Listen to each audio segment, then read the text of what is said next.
मैं आपसे पूछना चाहता हूं कि इन नफरती भाजपाइयों पर एक्शन कब होगा। हेट स्पीच यानी कि नफरती भाषण के मुद्दे पर समाजवादी पार्टी के नेता आजम खान को रामपुर की एक अदालत ने 3 साल की सजा सुना दी है और 2000 रुपए का जुर्माना। उनका गुनाह यह था कि उन्होंने प्रधानमंत्री नरेंद्र मोदी, मुख्यमंत्री आदित्यनाथ और एक आईएएस ऑफिसर नफरती भाषण दिया था। ये वो मंच था और ये वो वीडियो था जिसके अंदर वो ये बयान दे रहे थे। वो क्या कह रहे थे, मुद्दा वो नहीं है। आज मैं आपसे कुछ सवाल पूछना चाहता हूं। आपके सामने ये है संगीत सोम। इन्होंने भी दादरी जाकर, जब अखलाक को मौत के घाट उतार दिया गया था, धारा 144 का उल्लंघन किया था और नफरती भाषण के मुद्दे पर उन पर सिर्फ 800 रुपए का जुर्माना लगाया गया। आपके स्क्रीन पर मुख्यमंत्री आदित्यनाथ 2017 में जब ये मुख्यमंत्री बने थे तो अपने खिलाफ 20,000 केसेस को हटवा दिए इन्होंने।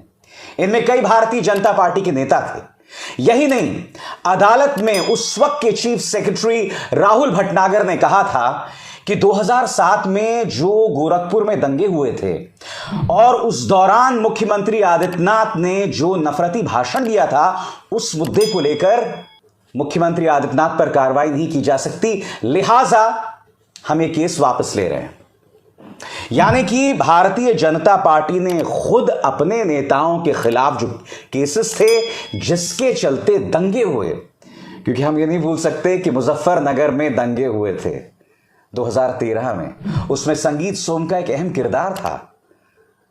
मुख्यमंत्री आदित्यनाथ पर आरोप था 2007 में गोरखपुर में जो सांप्रदायिक तनाव हुआ था उसमें किरदार निभाना, उस वक्त एक नफरती भाषण। मगर यहां पर केसेस वापस ले लिए गए। मैं एक बात स्पष्ट कर दूं, आजम खान की राजनीति के मैं हमेशा खिलाफ रहा हूं दोस्तों। आपको याद होगा कि जयाप्रदा के बारे में इन्होंने निहायत ही वाहियात और अनर्गल बयान दिया था और उसकी मैंने कड़े शब्दों में आलोचना की थी। मगर मैं आपसे कुछ और पूछना चाहता हूं कि आजम खान पर तो माननीय अदालत ने त्वरित फैसला सुना दिया। मैं आपसे कुछ लोगों का परिचय करवाना चाहता हूं। आपके स्क्रीन पर देश के सूचना और प्रसारण मंत्री अनुराग ठाकुर।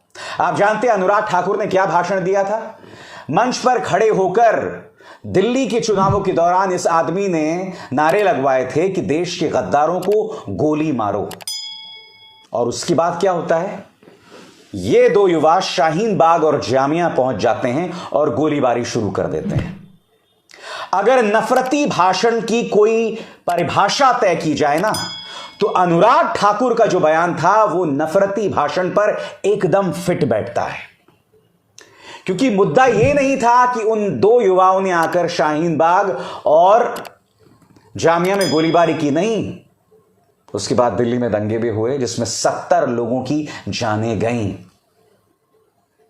और इन्हें किस तरह से सम्मानित किया? कुछ दिनों बाद इन्हें सूचना और प्रसारण मंत्री बना दिया गया। क्रिकेट में एक अहम किरदार पहले से ही निभा रहे थे ये। और मैं अनुराग ठाकुर से एक और बात कहना चाहता हूं, इस देश के अंदर देश के साथ गद्दारी करने वालों के लिए भी गोली मारने का प्रावधान नहीं है।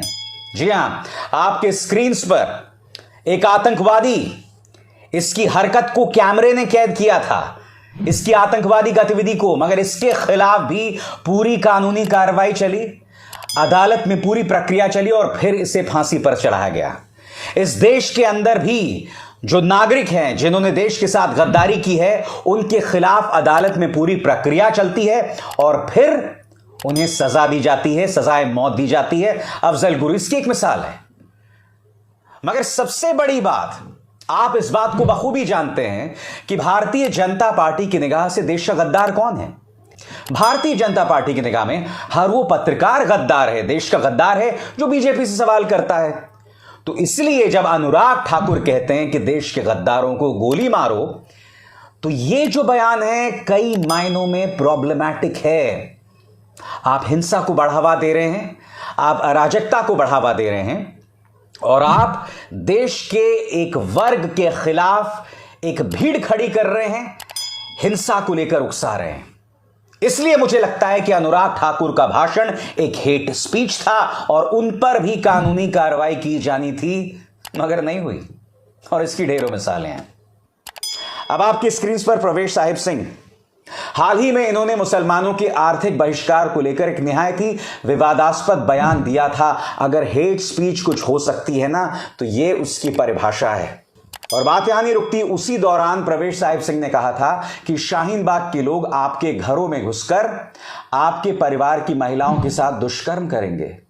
शाहीन बाग के अंदर हजारों लोग रहते हैं। इस आदमी ने एक पूरे समुदाय को बलात्कारी बता दिया था। क्या ये नफरती भाषण नहीं था? और यह आदमी थम नहीं रहा है, एक के बाद एक इस तरह के इसके भाषण सामने आ रहे हैं। मैं आपसे पूछना चाहता हूं कि इन नफरती भाजपाइयों पर एक्शन कब होगा? बताइए। आपके स्क्रीन्स पर यह तस्वीर देखिए। दिल्ली दंगों के ठीक पहले जब पूर्व अमेरिकी राष्ट्रपति डोनाल्ड ट्रंप भारत में थे, यह आदमी पुलिस की मौजूदगी में कहता है, कपिल मिश्रा यह कहता है कि आज तो हम जा रहे हैं, कल पुलिस भी हमें नहीं रोक पाई थी। और यह सब बयान पुलिस की मौजूदगी में कह रहा था।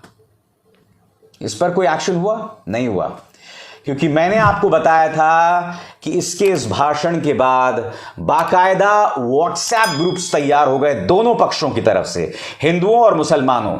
और फिर जहरीली जानकारी का आदान प्रदान शुरू हुआ व्हाट्सएप ग्रुप्स में। क्या दिल्ली पुलिस ने इन तीनों नेताओं में से किसी को भी पूछताछ के लिए बुलाया, चार्जशीट में शामिल किया? शर्जील इमाम अब भी जेल में बंद है। उमर खालिद आतंकवाद की धाराओं में अब भी जेल में बंद है। दिल्ली दंगे करवाने का उन पर आरोप है, मगर यहां तीन नेता जिनकी भूमिका साफ तौर पर दिखाई दे रही है, इन पर कोई एक्शन नहीं। क्यों? मैं जानना चाहता हूं। मुझे आप बतलाइए ना। अगर कपिल मिश्रा खड़े होकर कहता है कि आज तो मैं जा रहा हूं, कल आप भी मुझे नहीं रोक पाओगे, और उसके बाद दिल्ली में दंगे शुरू हो जाते हैं, क्या कपिल मिश्रा से पूछताछ भी नहीं होनी चाहिए? और माननीय अदालत क्या कर रही है? क्या वो इस मुद्दे का स्वतः संज्ञान नहीं ले सकते और इस पर अपना कोई आदेश पारित नहीं कर सकते? देश के गद्दारों को गोली मारो, उसके बाद 2 युवा सड़क पर उतर जाते हैं। भाई, क्या आपको कोई लिंक नहीं दिखाई दे रहा? यहां पर एक भाषण दिया जाता है और उस नफरती भाषण का परिणाम, और चलिए उन 3 नेताओं को भूल जाइए। देश के गृह मंत्री अमित शाह दिल्ली के चुनावों के दौरान कहते हैं कि बाबरपुर में बटन दबाइए, करंट लगेगा शाहीन बाग में। करंट लगेगा शाहीन बाग में? शाहीन बाग में हजारों लोग रहते हैं, अपने परिवारों के साथ रहते हैं, अपने बुजुर्ग माँ बाप के साथ रहते हैं, अपने बच्चों के साथ रहते हैं। आप हजारों की भीड़ को करंट लगाने की बात कर रहे हैं। चलिए, मैं जानता हूं इस पर कई लोग यह तर्क दे सकते हैं कि अमित शाह ने जो करंट लगाने की बात कही वो सांकेतिक हो सकती है। चाहे सिंबॉलिकल करंट मारने की बात हो, सांकेतिक करंट मारने की बात हो, या फिर इस तरह का नफरती भाषण, मैं आपसे समझना चाहता हूं कि क्या यह हेट स्पीच नहीं है? क्या इस पर कोई कार्रवाई होनी चाहिए या नहीं होनी चाहिए? मैं आपको बाकायदा लिंक्स बता रहा हूं। इन 4 भाषणों के बाद दिल्ली में दंगे हुए थे, यह तथ्य है। मगर सजा कौन काट रहा है? उमर खालिद, शर्जील इमाम।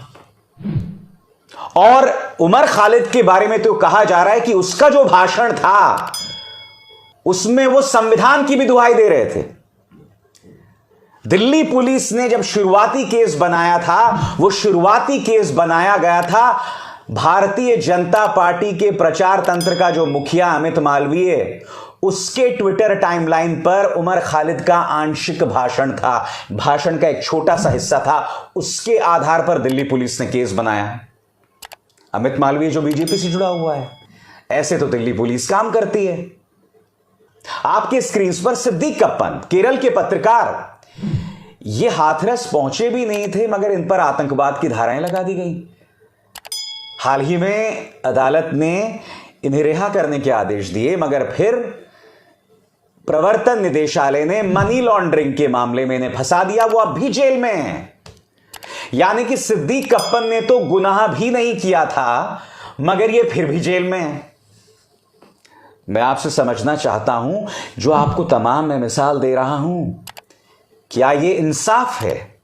और सबसे बड़ी बात, मैं अदालतों से अपील करना चाहता हूं कि अदालतें इस पर क्या कर रही हैं, क्योंकि आजम खान ने जो बयान दिया, मैं स्पष्ट कर दूं, मैं पहले भी कह चुका हूं, मैं उनकी राजनीति से बिल्कुल इत्तेफाक नहीं रखता हूं। आजम खान ने 3 लोगों के बारे में भाषण दिया जो उन्हें नहीं देना चाहिए था, क्योंकि अदालत उसे हेट स्पीच बता रही है। मगर मैं जो आपसे कहने का प्रयास कर रहा हूं वो ये बात कि उन्होंने 3 व्यक्ति विशेष के बारे में भाषण दिया। कपिल मिश्रा हो, प्रवेश साहिब सिंह हो, अनुराग ठाकुर हो, ये तमाम लोग, यानी कि हमारे गृह मंत्री भी, ये लोग एक समुदाय के बारे में भाषण दे रहे थे। इनके भाषणों में निशाना समुदाय विशेष पर था। संगीत सोम, जी हां, संगीत सोम पर सिर्फ 800 रुपए का जुर्माना। और आप सब जानते हैं कि संगीत सोम का क्या किरदार था 2013 के मुजफ्फरनगर दंगों में। इन नेताओं के भाषणों, इनकी हरकतों से दंगे हुए, लोगों की जानें गईं। फर्क देखिए, आजम खान और संगीत सोम के फर्क को समझिए। मैं फिर दोहरा दूं, आजम खान की राजनीति के मैं हमेशा खिलाफ रहा हूं, क्योंकि आजम खान साहब जो हैं वो बहुत ही सौम्य अंदाज में बात तो करते हैं, मगर बहुत कड़वी बात भी करते हैं। मसलन उन्होंने जो बात जयप्रदा के बारे में कही थी वो निहायत ही विवादास्पद बयान था, वो एक अलग मुद्दा है। मगर आज जब हम हेट स्पीच की बात कर रहे हैं तो हेट स्पीच पर सुविधावादी बात नहीं हो सकती, क्योंकि हम बार बार देख रहे हैं कि भारतीय जनता पार्टी के नेताओं के नफरती भाषणों से समाज का ताना बाना बिगड़ रहा है। देश की गंगा जमुनी तहजीब जो पहले ही तहस नहस हो चुकी है वो बर्बाद हो रही है। मैं आपसे पूछना चाहता हूं कि क्या इस मुद्दे पर आपका ध्यान नहीं जाना चाहिए? क्या हेट स्पीच शर्तों के साथ लागू होता है? वो आपने अक्सर देखा होगा ना, टूथपेस्ट में नीचे लिखा होता है टर्म्स एंड कंडीशन अप्लाई। तो जो हेट स्पीच होता है उसमें भी क्या टर्म्स एंड कंडीशन अप्लाई होता है, यानी कि शर्तों के साथ हेट स्पीच लागू। यानी कि फलाना व्यक्ति अगर फलाना पॉलिटिकल पार्टी से है या एक खास धर्म से है, अगर वो भाषण दे तो हेट स्पीच हो गया। मगर भारतीय जनता पार्टी के नेता लगातार ताबड़तोड़ बयान दे, मैं आपसे पूछना चाहता हूं, यति नरसिंहानंद सरस्वती हो या वो तमाम नफरती भगवाधारी जो लोग थे, उन्होंने जो भाषण दिए उन पर क्या एक्शन हुआ? ये सवाल है, इनसे बचिएगा नहीं, और इन सवालों से बचना भी नहीं चाहिए, ना अदालतों को ना मीडिया को। अभिसार शर्मा को दीजिए इजाजत। नमस्कार। Subscribe now and press the bell icon. Never miss an update.